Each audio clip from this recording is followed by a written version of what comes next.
Hello students, मेरा नाम doctor भावना Mishra, lecturer diet Azamgarh. मैं उम्मीद करती हूँ आप सभी भी अपने घरों में सेफ होंगे, स्वस्थ होंगे। बच्चों, आज का हमारा विषय है लॉर्ड मैकाले का विवरण पत्र, जिसे हम मैकालेस मिनट भी कहते हैं। Lord Macaulay's minute 1835। Lord Macaulay, जिनका पूरा नाम था थॉमस बेबिंगटन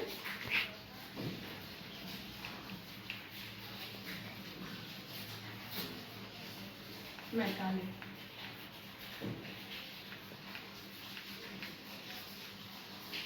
सन 1813 में कंपनी ने एक आज्ञा पत्र जारी किया, जिसमें उसने कहा कि भारत में शिक्षा की नैतिक जिम्मेदारी हमारी है। उस समय भारत के तत्कालीन governor general Lord William Bentinck थे। उन्होंने कंपनी को एक पत्र लिखा और उसमें कहा कि भारत में सारे राजकीय कार्यों की भाषा अंग्रेजी होनी चाहिए। इसी क्रम में ईस्ट इंडिया कंपनी ने प्रतिवर्ष भारत में शिक्षा व्यवस्था के लिए 1 लाख रुपए देना स्वीकार किया, लेकिन ये नहीं बताया कि इन 1 लाख रुपयों का खर्च कैसे होगा, कहाँ होगा, और जो शिक्षा व्यवस्था होगी उसका माध्यम क्या होगा। इसे लेकर भारत में एक प्राच्य और पाश्चात्य विवाद आरंभ हो गया।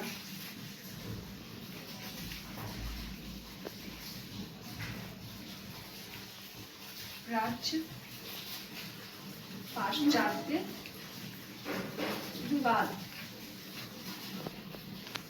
प्राच्य विचारधारा के लोगों का कहना था कि अरबी, फारसी, संस्कृत जैसी भाषाएं भारतीय शिक्षा का माध्यम होनी चाहिए, जिसके समर्थक विल्सन, प्रिंसेप जैसे विद्वान थे। जबकि पाश्चात्य विचारधारा के समर्थक के लोगों का कहना था कि भारतीय शिक्षा का माध्यम अंग्रेजी होनी चाहिए, जिसमें राजा राम मोहन राय, लॉर्ड मैकाले जैसे शिक्षा शास्त्री और समाज सुधारक शामिल थे।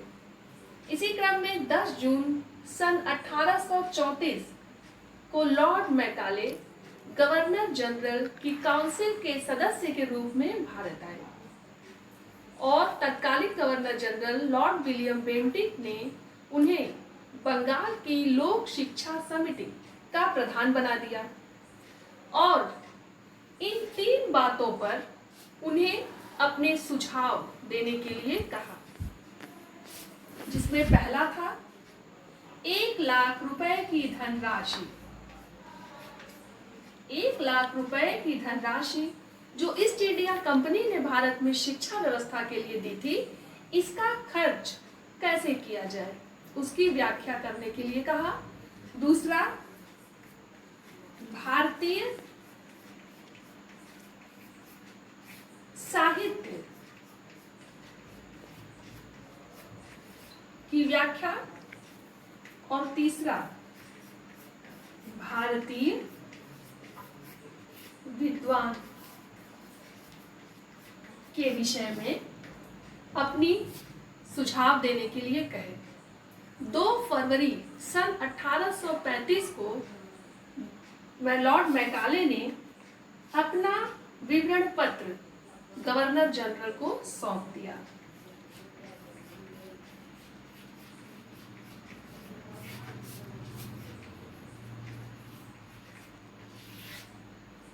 लॉर्ड मैकाले का विवरण पत्र, जिसे हम निस्यंदन सिद्धांत, छनाई का सिद्धांत या फिल्ट्रेशन थियरी भी कहते हैं। अब हम बात करते हैं मैकाले के विवरण पत्र की, कि उन्होंने मुख्य रूप से अपने विवरण पत्र में क्या कहा। जहां तक भारतीय साहित्य की बात है, लॉर्ड मैकाले ने अपने विवरण पत्र में कहा कि भारतीय साहित्य से अर्थ अंग्रेजी साहित्य से है, न कि संस्कृत, अरबी या फारसी साहित्य से।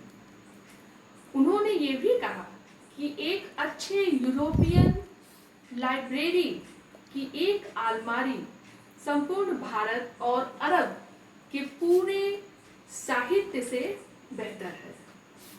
इस प्रकार उन्होंने कहा कि जो 1 लाख रुपए देने की बात है, जो 1 लाख रुपया ईस्ट इंडिया कंपनी को भारत में शिक्षा के प्रचार और प्रसार के लिए करना है, उसका पूरा का पूरा उपयोग सिर्फ और सिर्फ अंग्रेजी भाषा पर ही किया जाए।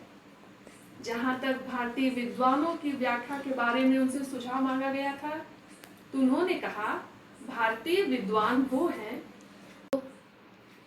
जो लॉक के दर्शन और मिल्टन की कविताओं से प्रेरित हो। मैकाले ने अपने विवरण पत्र में ये भी लिखा कि क्या हम ऐसे साहित्य और दर्शन को पढ़ाएंगे जो अत्यंत निम्न कोटि का है, जबकि हम सत्यपूर्ण इतिहास और सत्य का संपूर्ण दर्शन करा सकते हैं। इस प्रकार मैकाले ने खुलेआम भारत में शिक्षा व्यवस्था का माध्यम अंग्रेजी को चुना और कहा कि इन 1 लाख रुपयों का पूरा इस्तेमाल इसी भाषा के प्रचार और प्रसार पर होना चाहिए। उन्होंने कहा कि जिस प्रकार इंग्लैंड का पुनरुत्थान लैटिन और अन्य यूरोपियन भाषाओं से हुआ, उसी प्रकार भारत का पुनरुत्थान अंग्रेजी भाषा से होगा। लॉर्ड मैकाले का मुख्य सिद्धांत, जिसे हम छनाई का सिद्धांत कहते हैं, छनाई या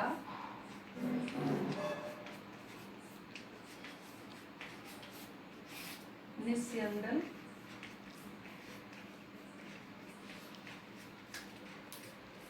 सिद्धांत,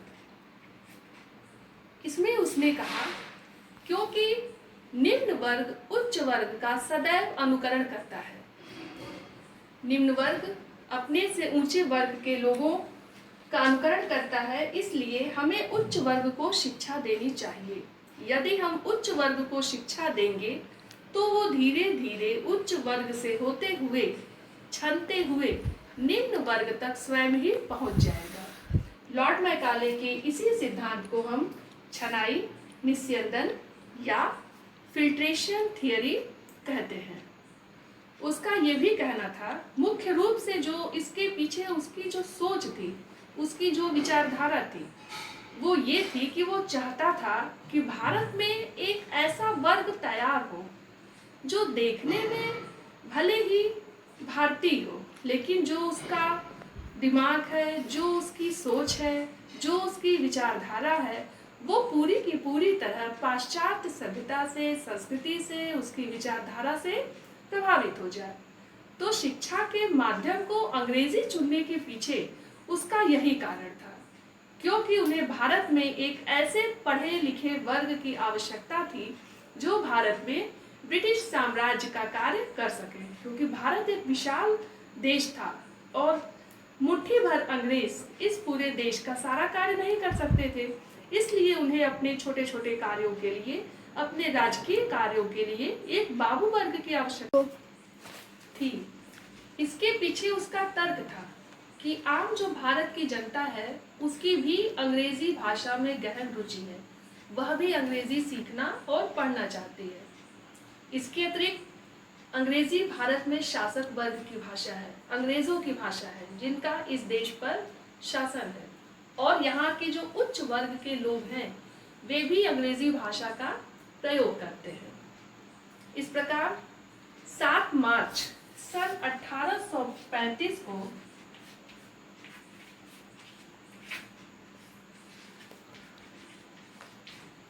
लॉर्ड विलियम बेंटिंक ने मैकाले द्वारा प्रस्तुत विवरण पत्र को पूरी तरह स्वीकार कर लिया और भारत में अंग्रेजी भाषा का आधिपत्य हो गया।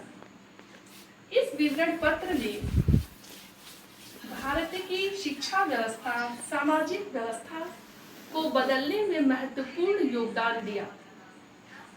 इसके पक्ष में हम कह सकते हैं कि सबसे पहले तो इसने जो प्राच्य पाश्चात्य विवाद था उसको हल कर दिया। जो एक समस्या चली आ रही थी कि भारत में शिक्षा का माध्यम क्या होना चाहिए, अरबी, संस्कृत, फारसी होना चाहिए या अंग्रेजी होना चाहिए, तो मैकाले ने अपने विवरण पत्र में इसका तर्कपूर्ण समाधान किया और ये विवाद समाप्त हो गया। दूसरा मुख्य योगदान हम कह सकते हैं कि भारत में धार्मिक शिक्षा पर रोक लगाई गई। विवरण पत्र में साफ साफ लिखा था कि भारत में किसी भी प्रकार की धार्मिक शिक्षा नहीं दी जाएगी। इसके अतिरिक्त जो सबसे महत्वपूर्ण प्रभाव पड़ा तत्कालीन भारतीय समाज और शिक्षा पर, वो था अंग्रेजी शिक्षा का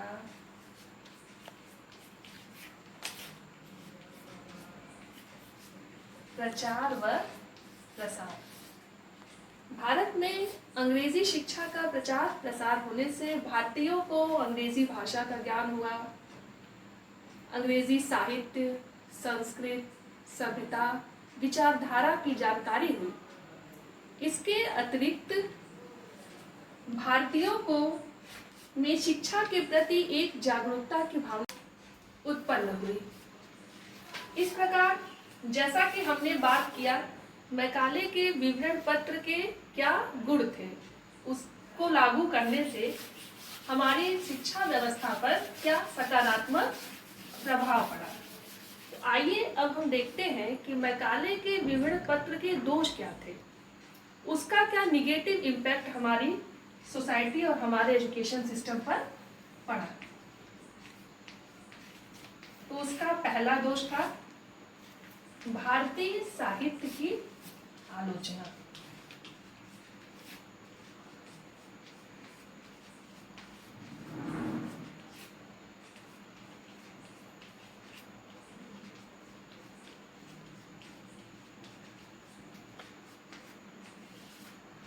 मैकाले ने भारतीय साहित्य को पूरी तरह से नकार दिया, यहाँ तक कि उसने एक यूरोपियन लाइब्रेरी को संपूर्ण भारत और अरब के साहित्य से बेहतर बताया।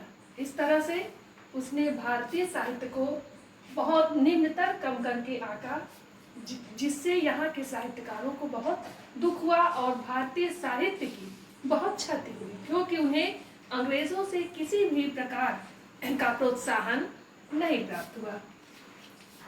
दूसरा है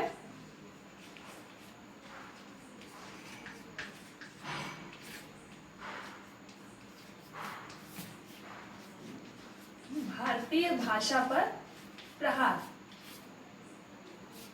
भारतीय भाषा पर प्रहार जैसे अरबी, संस्कृत और फारसी भाषाओं को उसने शिक्षा के माध्यम के रूप में नकार करके इन भाषाओं को एक क्षति पहुंचाई। जो 1 लाख रुपए ईस्ट इंडिया कंपनी ने भारत को देने थे, भारत की शिक्षा व्यवस्था के लिए देने थे, उसका पूरा का पूरा खर्च करना उसने अंग्रेजी भाषा पर ही उचित समझा। इस तरह से भारतीय भाषाएं दिन पर दिन इन भाषाओं का, इनसे संबंधित साहित्य का आ गया। तीसरा और सबसे महत्वपूर्ण जो इस विवरण पत्र का दोष था, वो था मैकाले का निस्यंदन सिद्धांत, जिसमें उसने कहा कि शिक्षा केवल उच्च वर्ग को दी जानी चाहिए।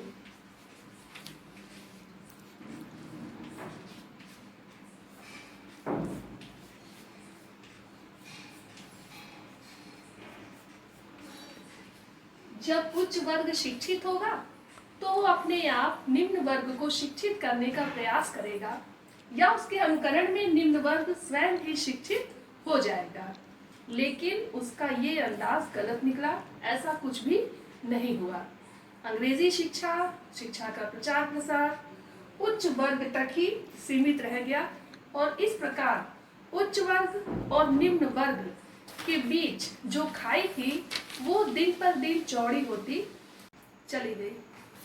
तो बच्चों, इस प्रकार हम देखते हैं कि लॉर्ड मैकाले का विवरण पत्र जिसे हम मैकालेस मिनट भी कहते हैं, जो 1835 में आया, जिसे हम छनाई का सिद्धांत, निस्यंदन सिद्धांत आदि भी कहते हैं, उसका हमारी भारतीय शिक्षा व्यवस्था पर एक अत्यंत ही महत्वपूर्ण प्रभाव पड़ा। सबके बावजूद भी इस विवरण पत्र में जो भी बातें कही गई, उसका हमारी भारतीय शिक्षा व्यवस्था पर एक दूरगामी प्रभाव पड़ा। भारतीय समाज में शिक्षा के प्रति एक जागरूकता उत्पन्न हुई। लोगों के अंदर शिक्षा प्राप्त करने की एक लालसा आई और एक जागरूकता आई। अंग्रेजी शिक्षा का भारतीय समाज के मानसिकता पर, भारतीय विचारधारा पर, उसके साहित्य का, उसकी संस्कृति का अत्यंत ही गहरा असर हुआ। इस प्रकार लॉर्ड मैकाले का विवरण पत्र भारतीय शिक्षा नीतियों में एक अत्यंत ही महत्वपूर्ण स्थान रखता है। धन्यवाद।